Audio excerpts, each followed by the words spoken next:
Di tengah gemerlapnya teknologi dan kesibukan perkotaan, terdapat sosok pahlawan tanpa tanda jasa di Kampung Harapan, Distrik Sentani Timur, yang dengan sukarela dan tanpa pamrih menjadikan lingkungannya lebih bersih. Sosok pribadi itu bernama Jairus Deni Ohe, atau yang lebih dikenal dengan panggilan sehari-hari Deni Ohe. Seorang warga yang setia dengan penuh semangat mengemban misi mulia, yaitu membersihkan kampungnya dari sampah. Bapak Deni Ohe lahir dan besar di Kampung Harapan, mempunyai kecintaan mendalam terhadap lingkungannya. Ia menyaksikan bagaimana sampah-sampah yang dibuang sembarangan merusak keindahan alam dan juga kesehatan masyarakat. Keinginannya untuk menciptakan perubahan positif di kampungnya memotivasi Bapak Deni Ohe untuk bertindak. Setiap Selasa dan Jumat pagi, Bapak Deni Ohe beserta salah satu rekannya menggunakan mobil pribadinya untuk mengangkut sampah di sekitaran Kampung Harapan. Meskipun pekerjaan ini jauh dari glamor, dia melakukannya dengan senyum di wajahnya dan semangat yang membara. Dengan dedikasinya, kampungnya kini menjadi lebih bersih dan juga sehat. Setiap rumah tangga di Kampung Harapan kini lebih memahami pentingnya menjaga kebersihan dan membuang sampah pada tempatnya. Dengan adanya Bapak mantan camat ini, dia ada karena untuk ambil sampah, ya kita sangat senang. Karena tadi ini kita mau buang sampah, bingung mau buang di mana. Setelah ada kan Bapak ini ada kan untuk ambil sampah, kita terima dengan senang hati karena tadi ini kita tidak tahu mau buang sampah di mana. Sudah ada tempatnya, 1 minggu 2 kali Bapak datang angkat sampah dong. Kami membutuhkan kebersihan ini Pak Ongge, ini membersihkan kami semua sampah-sampah di BTM, karena kami penting sekali kebersihan. Untuk kami bisa bersih, sehat, kami membutuhkan semuanya. Jadi kami ini di BTM ini, kami butuh untuk diperhatikan kebersihan kami. Kami ingin maju juga di sini. Kami masyarakat semua di BTM ini mau menjadi orang sehat. Di sini lingkungan ini kami jaga. Kebersihan apapun juga kami jaga. Karena Bapak Ongge ini yang paling baik, setia. Mau bekerja keras dan ini semua keahlian Bapak Ongge ini kami bisa sehat di sini. Karena di lingkungan ini, apabila kita ini tidak bersihkan, semua lalap-lalap itu membawa penyakit. Betul Pak. Saya yakin selama ini saya percaya betul dengan Pak Ongge ini.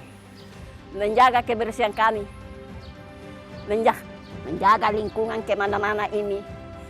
Tidak rasa hujan, tidak rasa capek mengangkat. Itu kesetiaan Pak Ongge itu dan kami juga mendukung dia. Bapak Deni Ohe bukan hanya menjadi inspirasi bagi generasi muda, tetapi juga menunjukkan bahwa perubahan nyata dimulai dari tindakan nyata. Bapak Deni Ohe adalah contoh nyata bagaimana satu individu dengan tekad dan kepedulian yang tinggi dapat menciptakan perubahan besar dalam masyarakatnya. Dengan mengorbankan waktu, tenaga, dan sumber daya pribadinya, dia telah mengubah Kampung Harapan menjadi tempat yang lebih baik untuk hidup. Nama saya Jairus dan Ohe, tapi saya lebih dikenal dengan nama Deni Ohe. Saya tinggal di Kampung Harapan dan saya seorang pensiunan pegawai. Ketika tahun 2017, Kami dulu di rumah dan sambil cerita, kami bicara tentang lokasi Kalkote itu adalah lokasi wisata. Nah, kami berpikir bagaimana lokasi kami bersihkan. Dan kami mulai dengan membersihkan. Pas di lokasi itu sampai dengan di tempat halaman di mana mereka lakukan festival, sampai di panggung. Berjalan selama 1 tahun 2017. Satu ketika saya lihat bahwa di sekitar panggung di dalam danau itu begitu banyak sampah. Terus saya kumpul dan saya punya teman-teman, adik-adik beberapa orang, kami cerita. Saya bilang kami sedang pikir untuk di atas untuk biar kelihatan bagus, rapi, indah, tetapi di dalam danau ini penuh dengan sampah. Nah, kira-kira bagaimana, apa yang harus kami lakukan? Nah, kebetulan di sini juga ada warga di BTN yang sering buang sampah di kali. Nah, masyarakat sini mereka selalu sungut-sungut bilang, ini bagaimana orang BTN buang-buang sampah di kali ini? Kita mesti larang orang jangan buang sampah. Saya bilang kalau begitu begini, itu bukan solusi.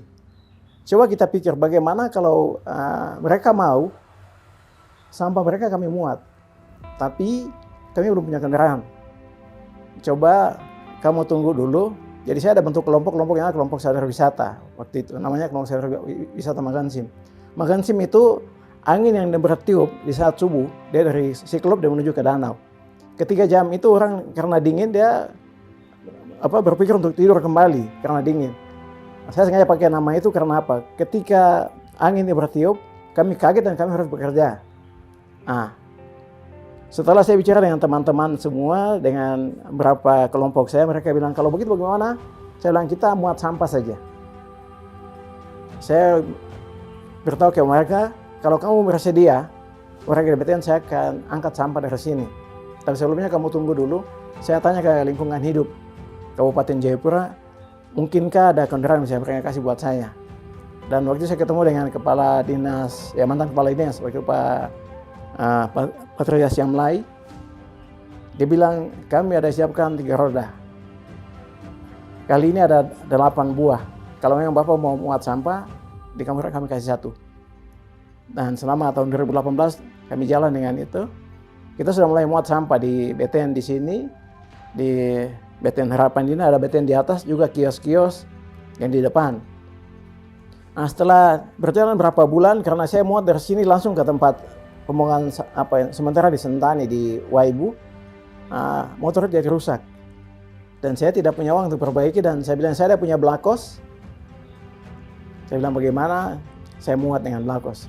Dan mulai dari tahun 2018 itu, saya muat sampah dari warga di BTN di sini, di kios-kios di depan itu, sampai dengan hari ini. Selama saya angkat sampah itu, pertama kali saya dari warga tanya, Bapak bagaimana? Saya bilang, ya karena kami kerja jadi sifatnya sosial. Kalau kamu mengerti, kamu kasih ya berapakah 1 bulan? Mereka bilang 25. Oke, jalan selama 2 tahun dengan 25.000 per kios per ini. Tapi saya lihat bahwa habis untuk bahan bakar. Padahal ada orang yang saya pekerjakan. Paling tidak dia harus dapat dari situ. Nah, akhirnya saya naikkan, saya bilang bertahuan ke mereka sebelum saya naikkan 50. Ada yang protes, katanya terlalu mahal. Saya bilang, oke sudah, kalau memang tidak ini saya berhenti. Saya tinggal selama hampir 1 minggu, warga BTN datang ke rumah. Bapak, kenapa Bapak berhenti? Saya bilang, ada yang tidak setuju saya naikkan 50. Bapak itu masih kurang itu, kalau Bapak naikkan 100 kami mau siap untuk bayar. Yang penting kami punya sampah, jangan ada di sini. Terus berjalan 50.000 setiap bulan, setiap tanggal 8 ke atas, saya biasa bikin penagihan. Tapi misalnya kalau ada yang belum bayar, saya tidak tuntut. Saya bilang, saya yang penting itu lingkungan itu bersih. Kemudian mau kasih kapan tidak apa. Ada yang sampai 3-4 bulan saya tidak apa-apa. Yang penting lingkungan itu bersih. Saya punya tujuan itu supaya sampah itu jangan ada di sini. Apalagi banyak sampah yang mereka buang ke kali ketika itu. Datang banjir, semua ke danau.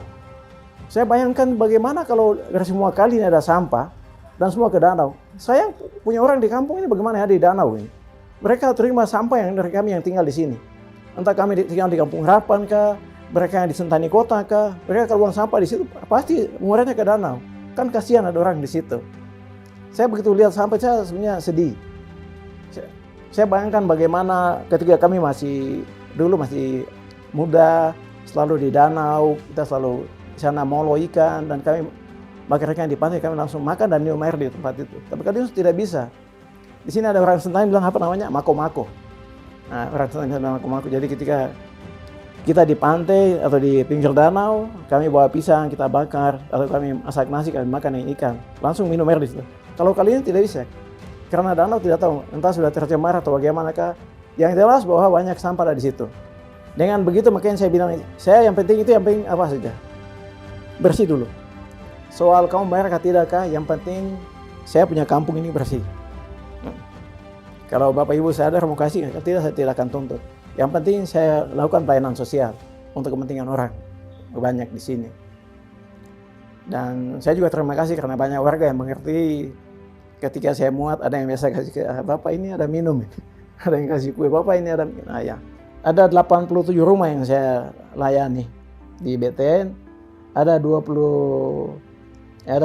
kios. Ada banyak kios, tapi pertama mereka mau saya layani, ketika itu setelah itu mereka tidak lagi. Saya tidak tahu alasan apa. Begitu juga ada BTN di atas. Mereka setelah saya masuk ke lain, mereka tidak mau. Ternyata mereka ada buang sampah di jembatan di Jalan Kepeternakan. Saya pernah menyurat sama warga BTN, pemilik kios, toko, warung di sini untuk bagaimana saya kasih pemberitahuan sekaligus peringatan bahwa sesuai dengan Perda Kabupaten Jayapura nomor 12 tahun 2012 tentang pengelolaan sampah, tidak boleh buang sampah di kali dan lain sebagainya. Tapi ya itu sudah, karena sampah atas nama kelompok ya, tidak punya kekuatan. Kecuali mungkin pemberitahuan dari kepala kampung kah, kepala distrik, supaya oh ya betul. Kalau saya tidak punya kewenangan untuk atur itu. Dan saya tidak mungkin paksa kalau orang harus saya mesti muat sampah di situ. Tinggal kesadaran saja. Ya. Jadi saya layani ada 1 bengkel, ada 9 kios, 1 gereja dan 1 puskesmas. Saya muat sampah setiap hari Selasa dan Jumat. Setiap minggu. Jadi 1 bulan 8 kali. 1 minggu 2 kali, Selasa dengan Jumat, berarti dalam 1 bulan 8 kali pelayanan. Dan saya mulai keluar dari pagi, jam 6. Dan saya muat dari sini, saya langsung bawa ke tempat pembangunan sementara pemerintah punya yang ada di distrik Waibu. Harapan saya untuk semua warga yang tinggal, baik ada di Kampung Harapan kah, di kampung-kampung di mana, mungkin di Sentani kah, di mana, tolong kah, kami tidak bisa menolak pembangunan. Pembangunan akan berjalan terus, pasti banyak orang datang ke Sentani atau mungkin di kota Jayapura, pasti banyak datang. Tapi tolong sampah itu jangan dibuang ke kali.